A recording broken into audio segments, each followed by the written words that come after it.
Hello and welcome to this video out of my series BGP for Networks Who Peer. I'm Wolfgang Tremmel from the DE-CIX Academy. If you're interested in more videos, have a look at our YouTube channel or check the DE-CIX website at decix.net/academy. This video series explains BGP, the Border Gateway Protocol, for network operators or for everybody who wants to know how large-scale routing in the Internet works.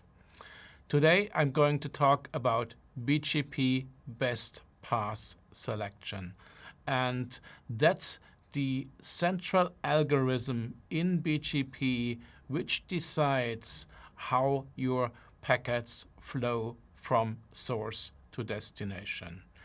Let's start with a short recap of the first video. How does BGP work? BGP announces IP prefixes to neighbors. IP prefixes, remember, that's the network part of IP addresses. And we have IPv4 and we have IPv6 prefixes, and it's kind of the same. Both consist of the prefix itself, a slash, and the length of the prefix in bits. So that's the number of bits in the network part. So here we see 3 prefixes, 2 IPv4/24 networks, and 1 IPv6/48 networks. And BGP announces these prefixes to its neighbors. And these neighbors, they have to be configured. BGP neighbors do not find themselves.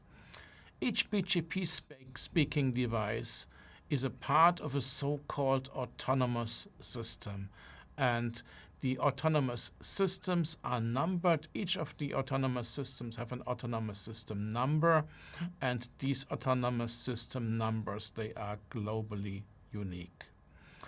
And the path these BGP announcements takes when they are announced from one autonomous system to another, this path is recorded, and this is called the autonomous system path, and you can find that in BGP announcements as an attribute. And that shows basically which autonomous systems have forwarded the prefix from one neighbor to another. And also note the rightmost autonomous system in the path, that's called the originator, and that's the autonomous system which actually hosts that announced IP prefix. So the term autonomous system came up. What's an autonomous system? The simplest definition is it's a group of IP prefixes having something in common. And you can read the formal definition here on the slide. But in practice, to route or to announce IP prefixes, you need a router or multiple routers, and this router speaks BGP to its neighbor and identifies itself with a so-called autonomous system number. So that router is then a part of an autonomous system. Autonomous system number, another new term I introduced the last time. I already said these autonomous system numbers are globally unique. They had been 16-bit long, but the architects of the Internet or the developers, they noted that 16 bits is not enough, so nowadays they are 32-bit long. That's quite a lot.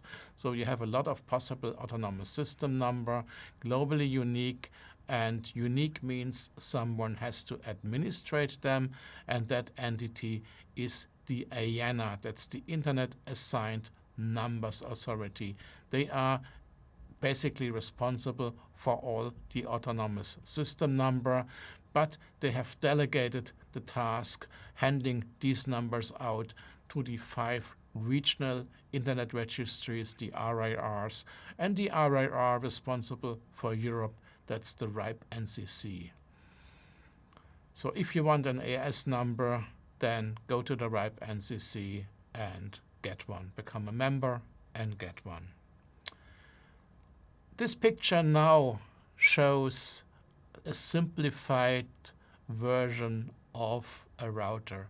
We have different tables. We have an OSPF table, we have a BGP table, we have static routes, we have interface addresses, and all these feed the routing table. And the routing table then feeds the forwarding table in the data plane, basically the ASIC responsible for forwarding IP packets.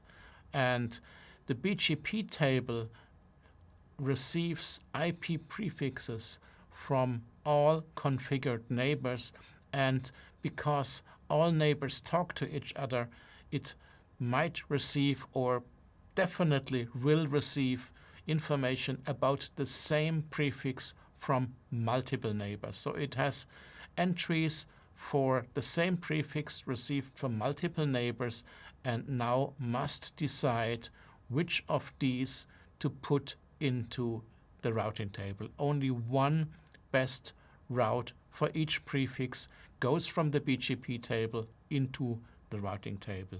And the algorithm deciding that, that's the BGP Best Path Selection algorithm, and that's what this video today is about. Let's talk about BGP Best Path Selection. Motivation, again, it only one single path for each destination is needed and wanted. So you receive one and the same prefix from multiple neighbors and must decide which of these received prefixes is best. And the decision that must be based on the attributes attached to these announcements. And it must not be random, it must be deterministic. Deterministic means in the same situation, the algorithm always makes the same decision. And you will hear some of these criteria, and some of them will sound a bit strange, a bit outdated, because the BGP Best Path Selection algorithm has been around for quite some time. But let's have a look how this works. Let's get started. Let's have an example network with just two transit providers, and we are receiving one and the same prefixes via two different transit providers. We're getting it here from AS517, and it's being announced and re-announced, and the AS path is being built. So at the end, we receive it from our two transit providers, one from the AS64496 and another one from the AS64497. And if you have a look at the AS path, you see that the number of ASs in that path is different. The first one here has an AS path length of 3, so 3 autonomous systems in the path, and the second has an autonomous system path of 2. So here only 2 autonomous systems have forwarded that announcement. And BGP considers a shorter AS path as better. So in this case, it would prefer the announcement from AS64497, and that's where the traffic would go. So this is our BGP Best Path Selection algorithm here on position 3. That's the AS path length. Position 1 says next hop reachable. Well, if the next hop isn't reachable, then the announcement is not being considered. Let's change that. Let's add some peering over DE-CIX, and let's have a third BGP announcement. And again, we are going now via DE-CIX, and the AS path received now also have a length of 2. So we have 2 BGP prefix announcements with an AS path length of 2. So which one is now better? And here we say, okay, perhaps you want to prefer always peering over a transit provider, And you can do that by using the position 2 here in the algorithm, and that's called local preference. And here we say the higher local preference wins. Local preference, that's a configured parameter. It's an integer value, 32-bit long, and the higher the better. So a higher local preference wins over a lower local preference. And the local preference is propagated via IBGP. I didn't explain what that is yet. IBGP is basically BGP inside an autonomous system. So all BGP routers inside an autonomous systems receive the local preference once it is set. And it is set usually when you receive a prefix. So the router which receives the prefix from the outside can set a local preference. Some typical values we have here, like I said, it's 32-bit. The number space is large enough, and typical values you can do, for example, customer prefix 10,000 or 100,000. So that's the very high value. Peering prefix, like set 1,000, and upstream prefix 10. Note that I'm not using 100 here, because for a lot of routers 100 is the default value, and if you see the default value somewhere in your table, you'll note that you did not configure, that you forgot some configuration. So if local prefix in your router has a default value, do not use it when changing the local preference for incoming prefixes. Next attribute is called origin type. Origin type is a, well, historical BGP attribute. It has 3 possible values. IGP, that means the prefix is generated by a so-called BGP network statement. So a BGP router has manually configured to distribute that prefix. Then EGP, that means the route is received from EGP, and EGP, it's the exterior gateway protocol, and it does no longer exist. It was the predecessor of BGP, and in BGP they wanted to have a transit mechanism, so they allowed an attribute noting that a prefix actually originated from EGP. It doesn't longer exist, and so the flag E for an origin type should not be there. And the last one, that's incomplete, that's often shown as a question mark. That means that the prefix was redistributed from another routing protocol into BGP, and question mark means the real source is unknown because it could have been any other routing protocol like static or OSPF or ISIS.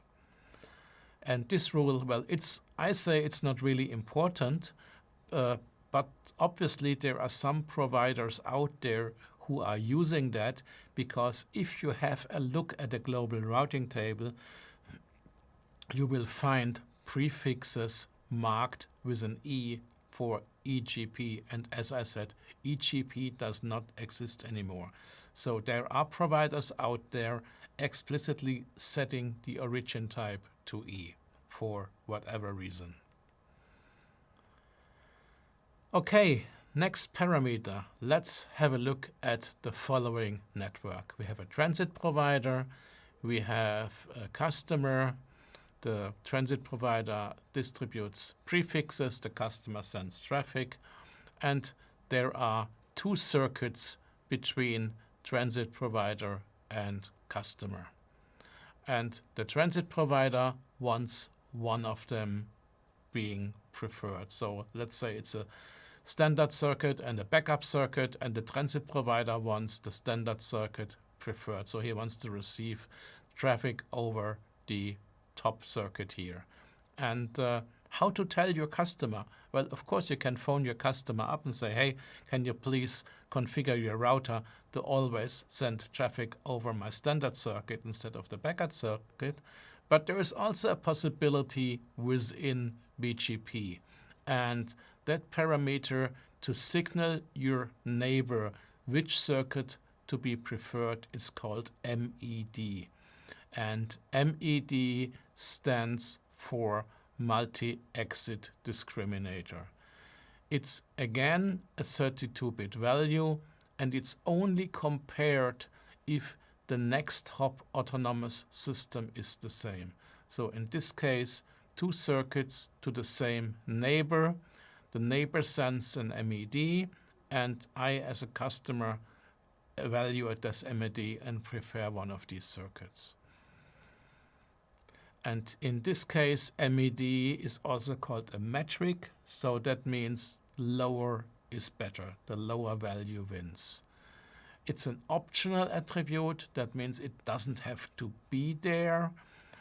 And also it's a non-transitive attribute, so it doesn't get forwarded. You receive it from your neighbor, but you do not forward it to your next neighbor. You can basically set it yourself to signal your neighbors, but it's non-transitive. And a missing MED can be either treated as best, that's the default, or as worst. And that's a thing you can configure in your routers. And of course, like a lot of the BGP attributes, you can override whatever you receive. You can configure your router to ignore what your neighbor sends and set your own value. Next parameter, or next two parameters, are the so-called hot potato rules, and it says eBGP wins and take the nearest exit. So what does that mean? Again, here are our example network, and I'm receiving this prefix here. The top router in my AS64500 receives this prefix from its neighbor, and he redistributes it internally. So the bottom router now has received that prefix from internal, from iBGP, internal BGP. But it also receives the same prefix from external via eBGP from its neighbors. So the bottom router now must decide between these two BGP prefixes. Everything else is the same, only one was received from internal and the other one received from external. And in this case, external is preferred. So eBGP wins over iBGP. At the top router also receives the prefix via external. Also the top router prefers eBGP. So the bottom router sends packet via the bottom connection. The top router sends packets via the top connection. The same is true if you have more routers and the prefix is forwarded internally.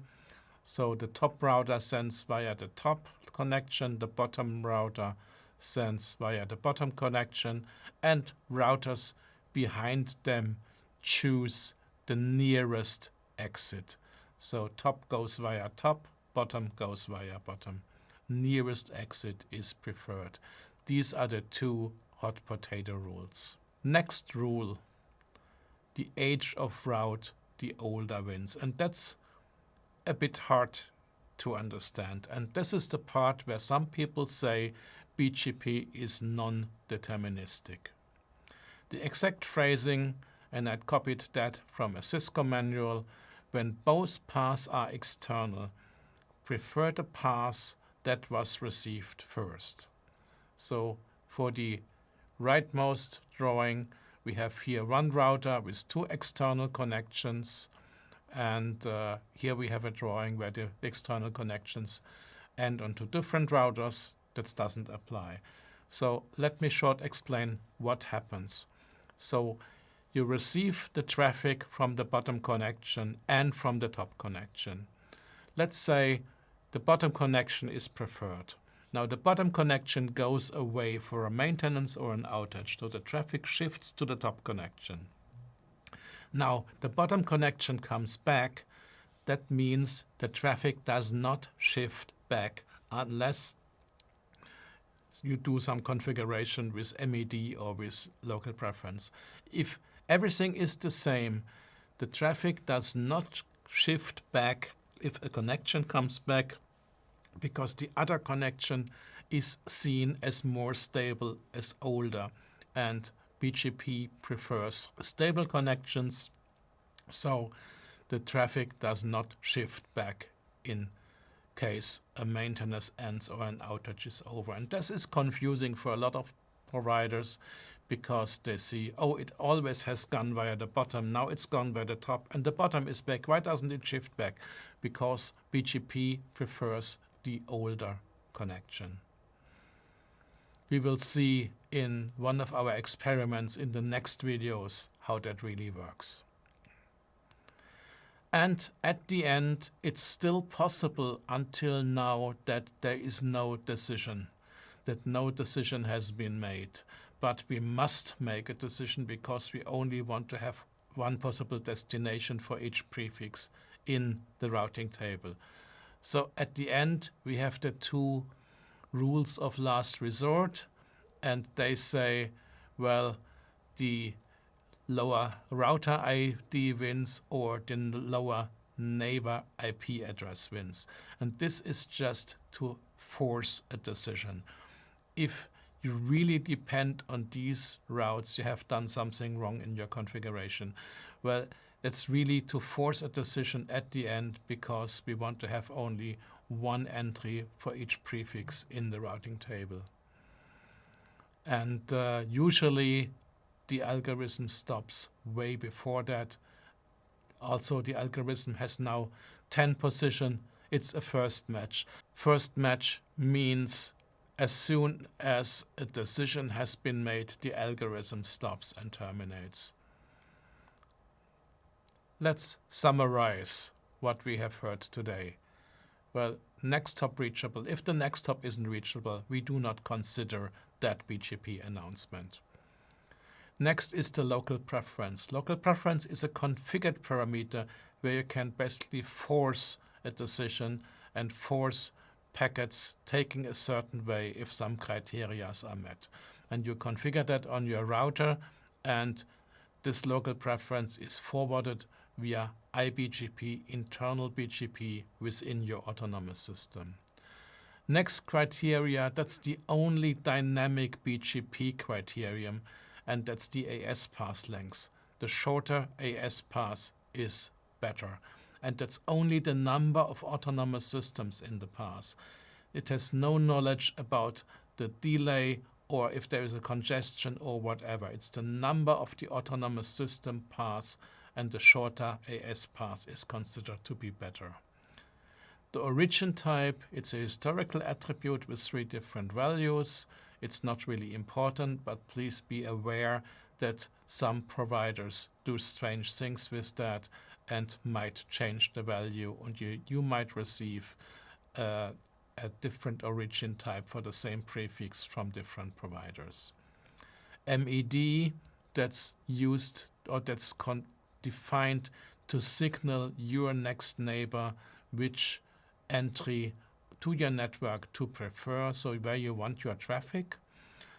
eBGP, iBGP, and next exit, the 2 hot potato rules. They say basically get the traffic out of my network as soon as I can, use the nearest exit, and prefer an external connection via an internal. The age of route, that's for stability, so the BGP announcement of a prefix which has gone away and comes back is not as good as a BGP announcement which stays, so the older prefix is always preferred. And at the end, we have the 2 rules of last resort, router ID and neighbor IP address, lower wins. That's to enforce a decision if none has been made yet. And at that point, I usually finished this presentation, but I always got one question. What about weight? If you have a Cisco router, you might have seen weight as a criterion in BGP, and weight is not a BGP attribute. Weight is a local attribute in Cisco routers, perhaps also in others, which even goes before local preference. And yeah, the best idea is do not use it, because local preference, that's propagated via iBGP within your autonomous system. Weight is local to a router and not propagated. So if you configure it on one router and not on another, it's the best way to create routing loops. And like I said, do not use it. In all my 30 about years doing internet routing, doing BGP, I never once needed it. You can do what you need to do using local preference or MED or whatever. Do not use weight. And that's it for today. Thanks for listening. I'm Wolfgang Tremmel from the DE-CIX Academy. In the next video, I'm going to talk about the BGP lab, and then we do a more practical side of BGP and set up actual routing. Thank you. See you next time. Bye-bye.